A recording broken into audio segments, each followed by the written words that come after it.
আল্লাহ আমার রব, এই রবি আমার সব। দামে দামে তন মনে তারি অনুভব।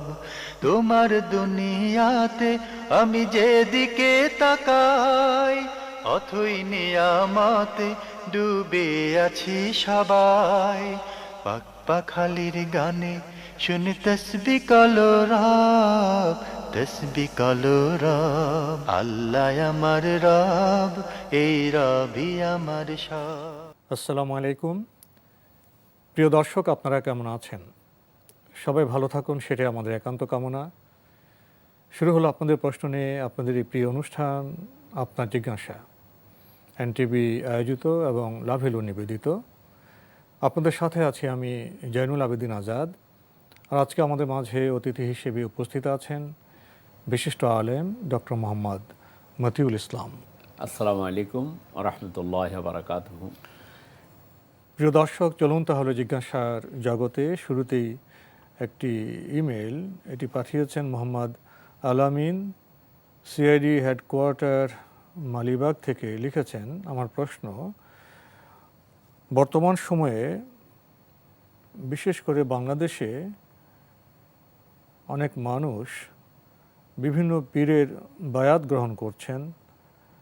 তারা একে অন্যকে বেদাত বলছেন। এক্ষেত্রে বায়াত সম্পর্কে আমাদের প্রিয় নবী হযরত মুহাম্মদ মুস্তাফা সাল্লাল্লাহু আলাইহি ওয়াসাল্লাম কি বলেছেন?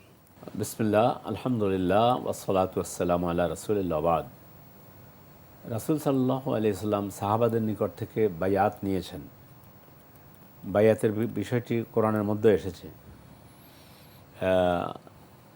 সূরা ফাতহে আল্লাহ রাসূল সাল্লাল্লাহু আলাইহি ওয়াসাল্লাম যখন হুদায়বিয়ার সন্ধিতে সাহাবায়ে কেরামের তিনি বায়াত নিয়েছেন, কিন্তু সে বায়াত ছিল আল্লাহর পথে জিহাদ করার বায়াত।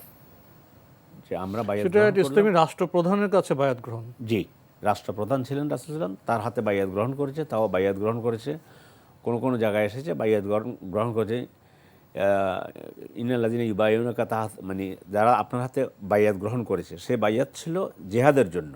আল্লাহ রাসূল আরও বায়াত নিয়েছেন, বায়াতুল আকাবাতুল উলা, বায়াতুল আকাবাতুল সানিয়া। ইসলামী রাষ্ট্রপ্রধানের কাছে বায়াত নেওয়া যায়। এমন অথবা রাসূল যখন মক্কায় ছিলেন তখন বায়াত গ্রহণ করেছিলেন মদিনা থেকে যারা হিজরত, মানে সেটাও কি হজ আদায় করতে এসেছেন। ইসলামের প্রধান, জি, তিনি বিশেষ বিশেষ ক্ষেত্রে বিশেষ বিশেষ প্রয়োজনে বায়াত নিতে পারেন। বায়াত নিয়েছেন এবং বিশেষ করে বায়াত নিয়েছেন জিহাদের উপরে, আল্লাহর দ্বীনকে যে কেউ সংরক্ষণ ইচ্ছে করার করলে উপরে। বায়াত দিতে পারবেন না, তো এই জন্য তাতে অথরিটি থাকতে হবে। এখন যে বায়াত নেওয়া হচ্ছে, এ বায়াত সেটা হচ্ছে দ্বীনকে প্রতিষ্ঠা করার জন্য। যদি যেমন রাসূল সাল্লাল্লাহু আলাইহি ওয়াসাল্লাম তিনি বায়াতুল আকাবাতুল উলা যেটা গ্রহণ করেছেন, তখন তিনি মক্কায় ছিলেন। তিনি মদিনায় গেলে তাকে সাহায্য করবে কিনা, তার সাথে থাকবে কিনা, এই সমস্ত বিষয়ের উপরে বায়াত গ্রহণ করেছেন। কিন্তু আমরা বায়াত গ্রহণ করে আপনাকে জান্নাতে নিয়ে যাব, আমাদের খানকায় আসুন, এই জন্য বায়াত গ্রহণ নেয়, বায়াত নিয়ে, এই ধরনের বায়াত তখন আল্লাহ রাসূলের সময় ছিল না। কোরআনও এই ধরনের কোনো বায়াতের কথা নেই, হাদিসের মধ্যে এই ধরনের কোনো বায়াতের বিষয় হাদিসেও আসেনি। আপনি তো নেয়ের কথা বললেন। জি, কিন্তু এখন আরও প্রশ্ন দাঁড়ায়, কোনো পীর কি বলতে পারেন যে আমি তোমাদের জান্নাতে নেওয়ার ব্যবস্থা করব? এর আগের প্রশ্ন এসে যায়, তিনি কি জানেন তিনি জান্নাতে যাবেন? সেটা তো গায়েবের বিষয়। গায়েবের বিষয় তো আছেই। এখন রাসূল কি বলছেন? ফাতিমা রাদিয়াল্লাহু তাআলা আনহাকে ডেকে বললেন, ইয়া ফাতিমা আনকিযি নাফসাকা মিনান নার ফাইন্নী লা উগনি আনকি মিনাল্লাহি শাইআ। প্রিয় কন্যাকে বলছেন, হ্যাঁ, ফাতেমা, জাহান্নাম থেকে বাঁচাও তোমাকে আমল করে, নিজের ব্যবস্থা করো, আমি কিয়ামতের দিন তোমার কোনো উপকার করতে পারবো না। আর আমাদের রাসূলকে আল্লাহ তাআলা আশ-শাফাআতুল কুবরা দান করেছেন।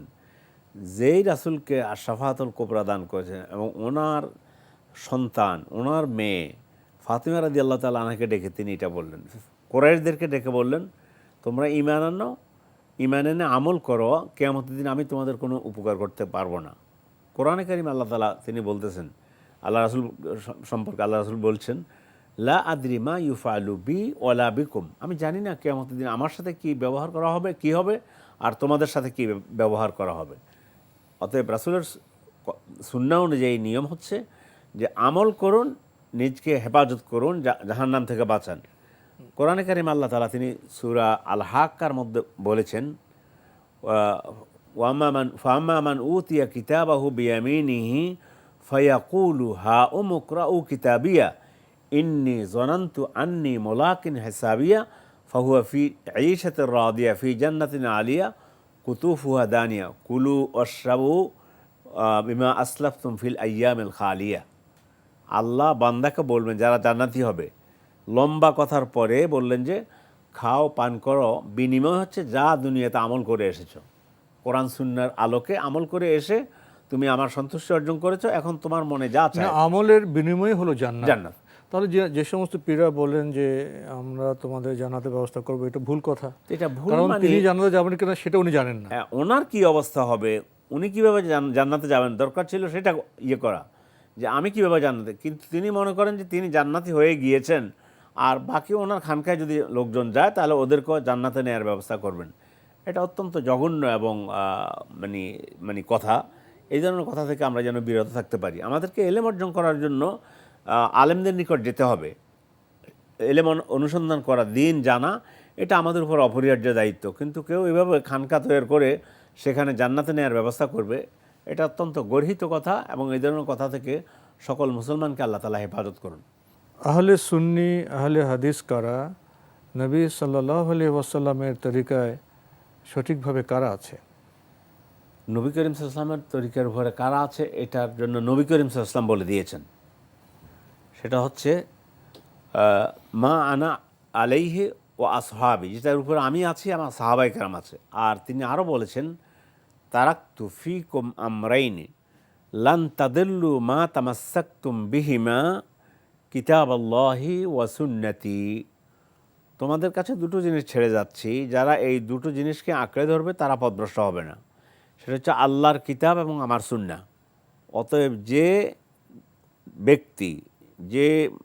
ব্যক্তি অথবা যে দল কোরআন সুন্নাহ আলোকেই জীবনযাপন করে, সেটাই হলো ন্যূনতম, সেটাই হলো সহি পথ, এবং কোরআন সুন্নাহ আলোকে আমাদেরকে চলতে হবে। আমরা আমাদের ইসলামিক স্কলারদের নিকট থেকে আমরা জ্ঞান নিতে পারি, কিন্তু আমাকে চলতে হবে কোরআন সুন্নাহর আলোকে, এবং সেই কোরআন সুন্নাহ অনুযায়ী যারা আমাদেরকে চলতে বলেন আমরা তাদের সাথেই থাকবো, তাদের সাথে থাকার চেষ্টা করব।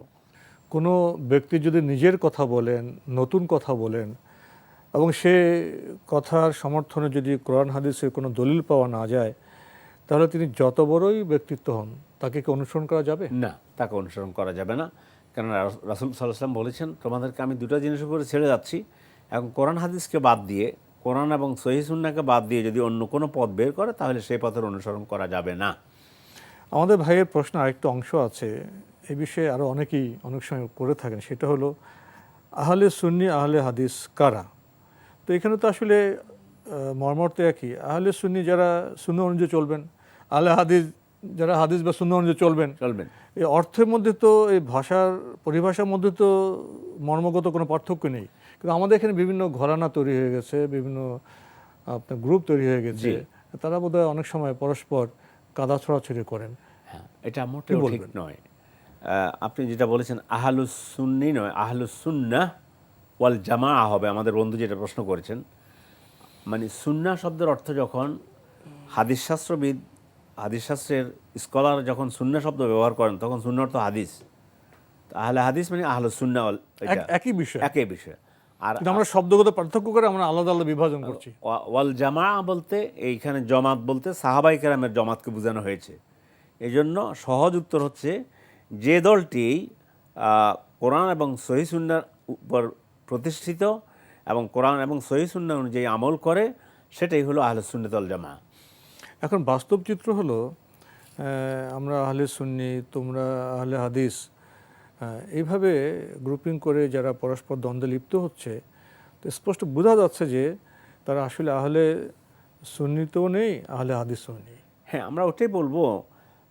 একজন আহলে সুন্নাহ দাবি করলো কিন্তু করে বেদাতি কাজ, তাহলে তো এটা কোরআন সুন্নাহ মানে মিলতে হবে না। আরেকজন, আমরা আহলে সুন্নাহ, সকলেই আহলে সুন্নাহ ওয়াল জামাতের লোক, মর্মার্থের দিক থেকে তো তাই। আমার নামাজ পড়তে গিয়ে আমি যেমন আল্লাহু আকবার দিয়ে নামাজ শুরু করছি, সালাত শেষ করার সময় আসসালামু আলাইকুম ওয়া রাহমাতুল্লাহ বলছি, অনেকখানি আমি তো আল্লাহ রাসূলের সুন্নাহকে অনুসরণ করে আমার নামাজ আদায় করলাম। মাঝখানে এসে দুই একটা বিষয় যেটা হয়তো পার্থক্য দেখা গেল, সেখানে সহিহ সুন্নাহ একটা বলতেছে, কেউ হয়তো দুর্বল হাদিসের উপর আমল করতেছে, এটা ভিন্ন কথা। কিন্তু মূল কথা হচ্ছে আমার অনুসরণীয় হবে কোরআন এবং সহিহ সুন্নাহ। এটার উপরে যে দল যে বেশি প্রতিষ্ঠিত, আমি সেই দলের সাথে, এখানে কারো কোনো দলের নাম বলার প্রয়োজন নেই। দল করলো, হয়তো বললো যে আমি আহলুল হাদিস, কিন্তু আল্লাহতে বিশ্বাস করে না, তার যেমন এই বলার মধ্যে কোনো লাভ হবে না। আসলে কি এই ধরনের পরিচয় দরকার আছে? আমি যখন মুসলিম হব, তো মুসলিম হওয়ার শর্তই তো হলো আমাকে আল্লাহর বিধান মানতে হবে, এবং সে বিধান মানতে গিয়ে রাসূল সাল্লাল্লাহু আলাইহি ওয়াসাল্লাম যে পথ ও নির্দেশনা দিয়েছেন, যে মানহাজ স্থির করেছে, সেটা মানতে হবে। অর্থাৎ অবশ্যই। আল্লাহর কথা, আল্লাহর বিধান রাসূলের পথে করলে আমি মুসলিম হব। জি, তো এইভাবে যদি আমি মুসলিম হই, সেখানে তো আমি আহলে সুন্নিও হই, আহলে হাদিস, সব তো এখানে এক জায়গায় চলে আসে। চলে আসে, এবার ভাগ করার তো দরকার নেই। না, আচ্ছা, যখন আমরা আল্লাহ এবং রসুলের পথ থেকে দূরে চলে যাব, কোনো ব্যক্তির অনুসরণ করব, তখনই কিন্তু এই বিভাজনগুলো এসে যায়। জি, এবং এই বিভাজনের পথে চলতে গিয়ে আমরা আসলে আল্লাহর পথেও চলছি না, রাসূল সাল্লাল্লাহু আলাইহি ওয়াসাল্লামের পথেও চলছি না। জি। এবং রাসূল যেটা বলেছেন, এক কথা, মা আনা আলাইহি ওয়া সাহাবি, আমি যেটার উপরে আছি, আমার সাহাবারা যেটার উপরে আছে, এটাই হলো আসল পথ। কুল হাযিহি সাবিলি আদউ ইলাল্লাহি আলা বাসীরা আনা ওয়া মান ইত্তাবানি। বলুন, আমরা আল্লাহর পথে আহ্বান করি জেনে বুঝে। তো আল্লাহর কাছে জেনে বুঝে, এবং আল্লাহ রাসূল সাল্লাল্লাহু আলাইহি ওয়াসাল্লামকে তিনি নিজে বলতেছেন, আমি অনুসরণ করি আল্লাহ তাআলার পক্ষ থেকে যে ওহী আসে, সেই ওহীর জ্ঞানের আমি অনুসরণ করি। এই জন্য আসল সুন্নাহ, আহলুস সুন্নাহ ওয়াল জামাত হচ্ছে কোরআন এবং সহিহ সুন্নাহর উপরে যারা আমল করে, সেটা হলো আহলুস সুন্নাহ ওয়াল জামাত। তাহলে প্রকৃত অর্থে বুঝে শুনে যদি আমি মুসলিম হই, তাহলে তো আমাকে অন্য কোনো নামে আমাকে অভিহিত করতে হয় না, প্রয়োজন নেই। প্রয়োজন তো নেই। জি না। আর যদি গবেষণাগত ক্ষেত্রে কোনো কোনো বিষয়ে মত বৈচিত্র্য, মত পার্থক্য হয়, সেটা অতীতও ছিল, এখনও হবে, ভবিষ্যতে থাকবে হইতে সেটা। পারে। তো সেই মত বৈচিত্র্য নিয়েই তো আমরা মুসলিম উম্মার সদস্য। আমাদের মধ্যে তো সেই মৌলিক ফরজ ওয়াজিবকে কেন্দ্র করে তো আমাদের মধ্যে ঐক্য প্রতিষ্ঠা হবে। অবশ্যই, ওইটাই। আল্লাহ আমার রব, এই রবি আমার সব। আল্লাহ আমার রব, এই রবি আমার সব। আমাদের হাতে একটি চিঠি, এটি পাঠানো হয়েছে তেজারত শপিং টাওয়ার, দনিয়া, ঢাকা থেকে। আপনার আগের চিঠি অনেকগুলো প্রশ্ন আপনি একটি চিঠিতে করেছেন। আপনার 12 নম্বর প্রশ্ন হলো, জাকাত যারা দেয় না তাদের ওই টাকা কোনো না কোনোভাবে ধ্বংস হবেই, এই বক্তব্য কি সহি? আল্লাহ তাআলা তো জাকাত ফরজ করেছেন, জাকাত দেওয়ার জন্য বলেছেন, এবং আল্লাহ রাসূলকে বলেছেন, খুয মিন আমওয়ালিহিম সাদাকা তুতাহহিরুহুম ওয়া তুযাক্কিহিম বিহা। আপনি তাদের সম্পদ থেকে জাকাত গ্রহণ করুন। রাসূল ইসলামী রাষ্ট্রের রাষ্ট্রপ্রধান, তাকে বলা হয়েছে আপনি জাকাত নিন। জাকাত নিন হবে কি, খুয মিন আমওয়ালিহিম সাদাকা তুতাহহিরুহুম, তাদেরকে পুত পবিত্র করবেন, পরিশুদ্ধ করবেন, এবং তাদের সম্পদকে পরিশুদ্ধ হবে, ওয়া তুযাক্কিহিম বিহা, এবং তাদেরকে আপনি পরিশুদ্ধ করবেন এই জাকাত দানের মাধ্যমে। ফলে জাকাত যে ব্যক্তি দেবে না, তার সম্পদও, সে নিজেও পবিত্র হতে পারবে না, তার সম্পদও অপবিত্র থাকবে। সেখানে আপনার দূষণ ঘটে যাবে। জি, এটা কিন্তু ওনার প্রশ্ন ছিল যে জাকাত যদি না দেয়া হয় ধ্বংস হয়ে যাবে। আল্লাহ তাআলা এমনি বলেছেন যে কোরআনে কারীমের মধ্যে, যে ইয়ামহাকুল্লাহুর রিবা ওয়া ইউরবিস সাদাকাত, সদকা যেটা আল্লাহর পক্ষে দান করা হয় সেটা আল্লাহ তাআলা বৃদ্ধি করেন, আর আল্লাহ তাআলা সুদকে তিনি ধ্বংস করে দেবেন।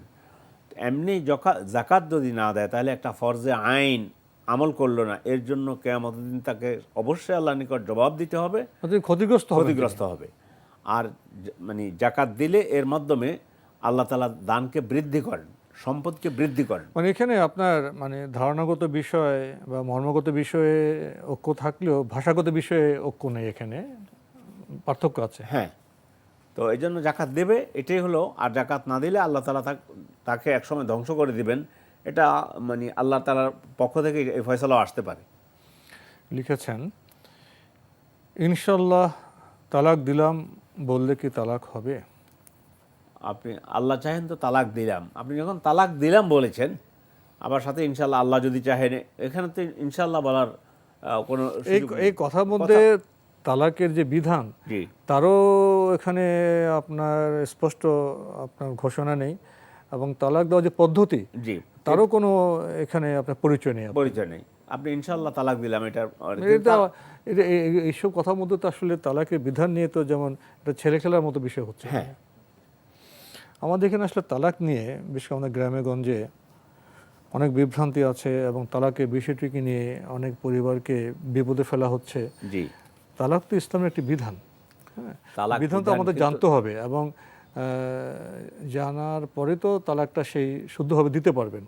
মেজাজ খারাপ হলো, আপনার স্ত্রীর উপরে একটু স্বামী প্রবর কর্তৃত্ব দেখাবেন, ভয় দেখাবেন, বলে দিলেন, এটা কি তালাকের পদ্ধতি, ইসলামের যে পদ্ধতি? মোটেও না। বরং এর আগে বলেছে আল্লাহ তাআলা, আসল বলেছে যে তোমরা তোমাদের স্ত্রীদের সাথে সুন্দর আচরণ করো। বিয়ে তো তালাক দেওয়ার জন্য করা হয়নি, হ্যাঁ, সুন্দর জীবন যাপনের জন্য করা হয়েছে। হ্যাঁ, সুন্দর জীবনযাপনে এবং সুন্দর আচরণ করো।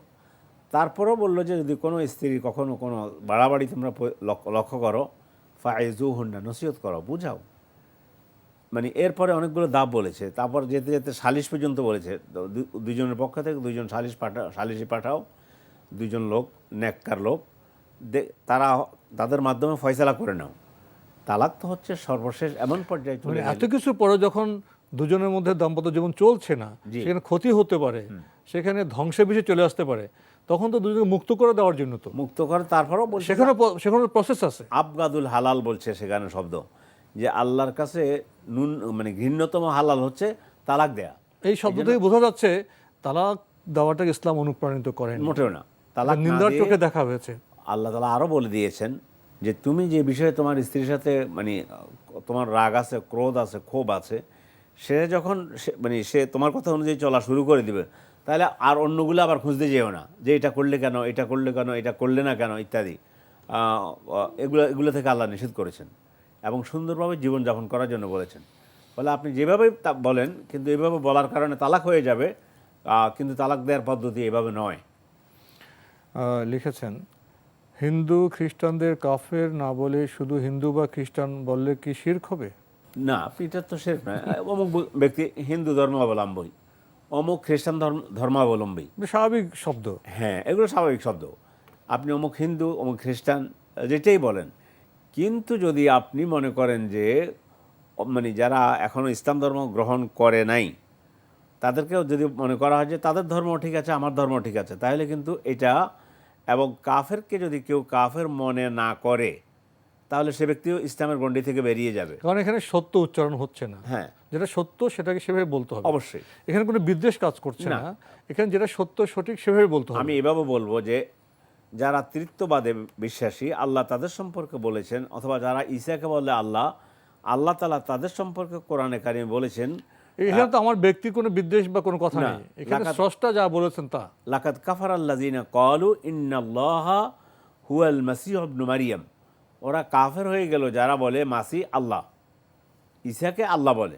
আমি এটুকু বলবো যে যারা এই আকীদা পোষণ করে সে ব্যক্তি কাফের। আর এটা আমার আপনার কথা নয়, না, এটা আল্লাহর কথা, আল্লাহর কথা, স্রষ্টার কথা। লিখেছেন, বগলের লোম ধান পরিমাণ লম্বা হলে গুনাহ হবে, এমন বক্তব্য কি সহি? না, এই যেন কোনো কথা নেই। বগলের পশম এমনি 40 দিন পর পর গুপ্তাঙ্গ সহ বগলের পশম এগুলা কাটা সুন্নাহ। আল্লাহ রাসূল সাল্লাল্লাহু আলাইহি ওয়াসাল্লাম 40 দিনের পরে এগুলো করতে বলেছেন। কিন্তু ধান পরিমাণ হলে এটা হবে, এগুলো কোনো ভিত্তি নেই। এগুলো ভিত্তিহীন কথা। প্রিয় দর্শক, আরও লিখেছেন, কেউ ক্ষমা চাইলে তাকে ক্ষমা না করলে সে কিয়ামতের দিন বলবে আমি ক্ষমা চেয়েছিলাম কিন্তু আমাকে ক্ষমা করেনি, এই বক্তব্য কি সহি? না, এটাই ব্যাপার না। ক্ষমা চাইলে ক্ষমা করা উত্তম। আল্লাহ তাআলা বলছেন, আল্লাহ নিজেই বান্দাকে বলছে ক্ষমা চাওয়ার জন্য। আল্লাহ নিজে ক্ষমাকারী, তিনি ক্ষমা করে দেন। আত্তাইবু মিনাজ যামবি কামা লা যামবা লাহু। যে ব্যক্তি অন্যায় থেকে তওবা করেছে, সে ব্যক্তিকে আল্লাহ তাআলা পুত পবিত্র করে দেন, যেমন কি তার কোনো অপরাধে হয়নি, যেন সে অপরাধটা করেনি। এই জন্য কোনো ব্যক্তির আপনি টাকা দেন, মানে দেনা আছেন, 1 লক্ষ টাকা পাবে আপনার নিকট থেকে, আপনি বলেন যে আমাকে মাফ করে দেন, এটা তো হয় না। আপনি গড়িমসি করেছেন তার টাকা দিতে, মানে বহুদিন দেরি করেছেন, তারপরে তার টাকা দিয়ে বললেন যে ভাই আমার পক্ষ থেকে যেটা হয়েছে, আমি অবস্থার আলোকে আপনার টাকা দিতে দেরি করেছি, আমাকে ক্ষমা করে দেন। এই অবস্থায় যার কাছে ক্ষমা চেয়েছে তার অধিকার তাকে দিয়ে দেওয়ার পরে তানারও উচিত হলো যে আসলে এই আমাদের এই বন্ধুকে, যিনি ক্ষমা চেয়েছেন ওনার ভাইকে, বন্ধুকে ক্ষমা করে দেয়া।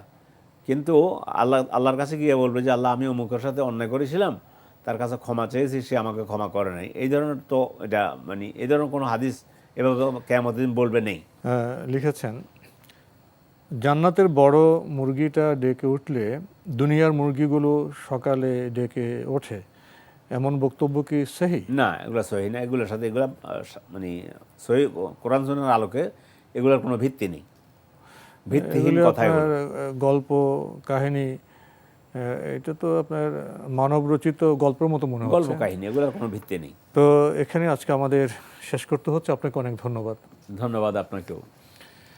প্রিয় দর্শক, আমরা এতক্ষণ দেখছিলাম এনটিভি আয়োজিত এবং লাভিলো নিবেদিত অনুষ্ঠান আপনার জিজ্ঞাসা। আমাদের অনুষ্ঠান আপনারা এনটিভি অনলাইনেও দেখতে পারবেন। ভিজিট করুন www.ntvbd.com। এছাড়া ইউটিউবে এবং আমাদের ভেরিফাইড ফেসবুক পেজেও অনুষ্ঠান দেখতে পারবেন। শেষে আমরা মুরগির গল্প শুনলাম। গল্প এক কথা, রচনা এক কথা, আর কোরআন হাদিসের দলিল অন্য কথা। কোরআন হাদিসের বক্তব্য, ধর্মের বক্তব্য যেটা সঠিক সেটাই বলতে হবে। অন্যের কথাকে, অন্যের বিবেচনাকে ধর্মের কথা বলে চালিয়ে দেওয়া, এটা বোধহয় ঠিক নয়। চিঠি লিখুন, প্রশ্ন পাঠান আমাদের ঠিকানায়। পরিচালক আপনার জিজ্ঞাসা, এনটিভি, বিএসসি ভবন, 7ম তলা, 102 কাজী নজরুল ইসলাম এভিনিউ, কারওয়ান বাজার, ঢাকা 1215।